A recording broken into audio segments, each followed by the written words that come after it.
कोल्हापूर महापालिकेच्या निवडणुका अत्यंत चुरशीच्या आणि टोकाच्या राजकीय संघर्षात पार पडल्या.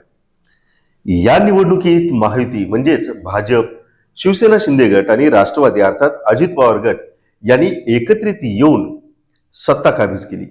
मात्र सत्ता स्थापनेनंतर अवघ्या काही दिवसातच अंतर्गत सत्ता संघर्षाचे संकेत आता स्पष्टपणे जाणवू लागले आहेत. बाहेरून एकजूट आणि स्थैर्याचं चित्र निर्माण करण्याचा प्रयत्न होत असला तरी प्रत्यक्षात सत्ता वाटप, पदांची विभागणी आणि समित्यांवरील नियंत्रण यावरून या सहकारी पक्षांमध्येच अंतर्गत स्पर्धा सुरू असल्याची चर्चा महापालिकेच्या चक्कात रंगू लागली आहे. महापालिकेमध्ये विविध विशेष समित्यांच्या अध्यक्षपदांच्या निवडीपूर्वी महायुतीत अंतर्गत हालचालींना चांगलाच वेग आलाय. महापौरपद भाजपकडे गेल्यानंतर आता परिवहन समिती आणि त्याच पद्धतीनं महिला व बालकल्याण समितीच्या अध्यक्षपदावरून मित्र पक्षांमध्ये रस्सीखेच सुरू असल्याची चर्चा राजकीय वर्तुळात ऐकायला मिळते आहे. महापौर पदाची माळ एकमतानं भाजपच्या रूपा राणी निकम यांच्या गळ्यात घालण्यात आली. त्यानंतर स्थायी समिती सभापती, त्याच पद्धतीनं परिवहन समिती अध्यक्ष आणि महिला व बालकल्याण समिती अध्यक्ष या पदांसाठी राजकीय खलबताला सुरुवात झाली. महायुतीच्या सध्याच्या फॉर्म्युल्यानुसार ज्याच्याकडे महापौर पद त्याच्याकडे स्थायी समिती सभापती पद असा अलिखित फॉर्म्युला ठरलाय. सध्या स्थायी समिती सभापतीसाठी भाजपमधून अनेक इच्छुक आहेत, पण तुर्तास नगरसेवक विशाल शिराळे आणि नगरसेविका नेहा तेंडुलकर यांची नावं चर्चेत आहे.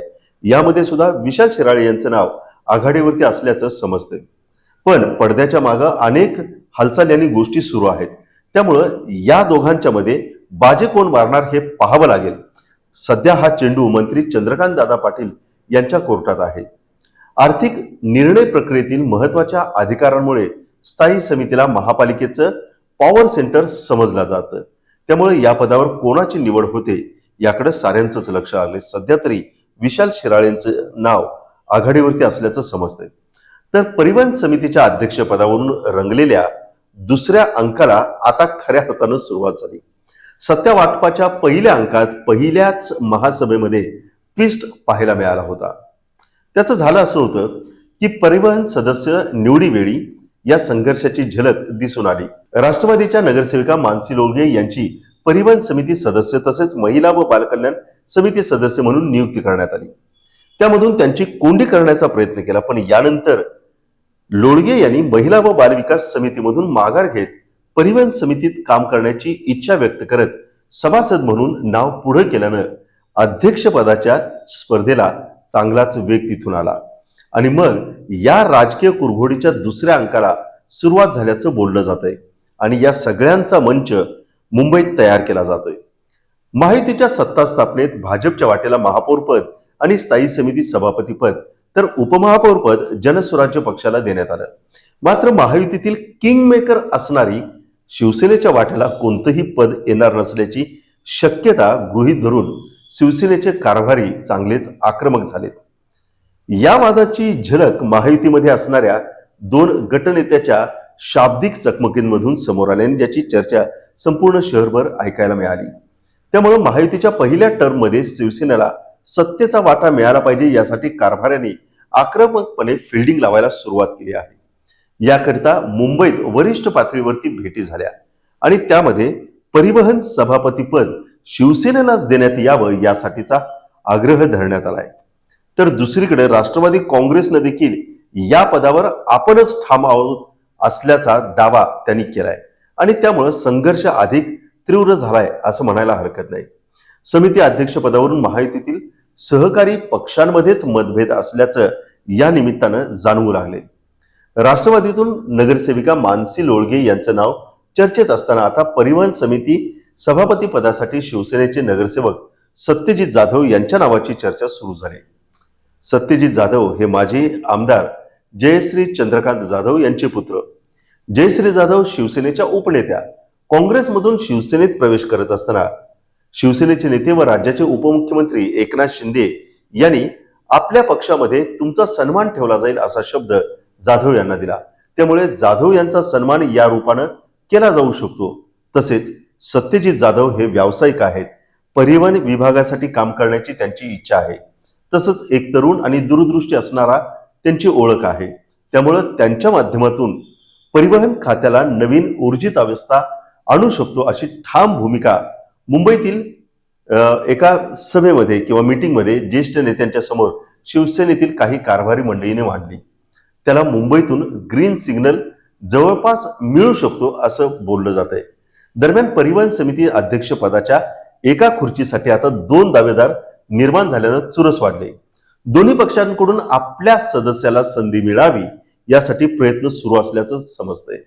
या पार्श्वभूमीवर महायुतीत समन्वय बैठका सुरू असून अंतिम निर्णयासाठी वरिष्ठ पातळीवरती चर्चा होण्याची शक्यता वर्तवली जात आहे. महापालिकेतील सत्ता संतुलन राखण्यासाठी पदवाटपात समन्वय साधणं खूप महत्वाचं मानलं जातं आणि म्हणूनच मित्रपक्षातील नाराजी टाळण्यासाठी तोलामोलाचा निर्णय घेण्याचं आव्हान सध्या सत्ताधाऱ्यांच्या समोर आहे.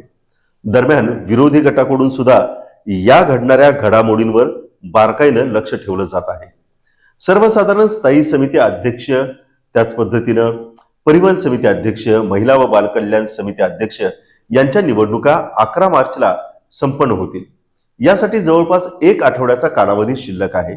अशातच सध्या राज्याचं अधिवेशन सुरू आहे.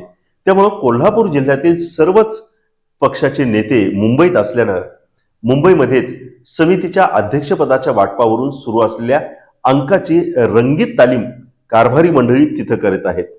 एकंदरीतच येत्या 4-8 दिवसामध्ये पडद्यामागे नेमक्या काय हालचाली होतात हे पाहणं खूप महत्वाचं आहे.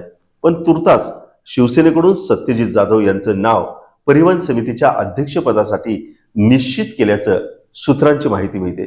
तर राष्ट्रवादीकडून मानसी लोळगे यांच्यासाठी देखील एक फिल्डिंग सध्या लावली जात आहे आणि त्यांच्या नावासाठी सुद्धा आग्रह चालू आहे. त्यामुळे परिवहन समिती अध्यक्षपदासाठी पडद्यामागं बऱ्याच हालचाली सुरू आहेत. तुर्तास आपल्याला असं सांगता येतील की महायुतीमधील सत्ता संतुलन राखणं हे आता नेतृत्वापुढील मोठं आव्हान ठरणार आहे.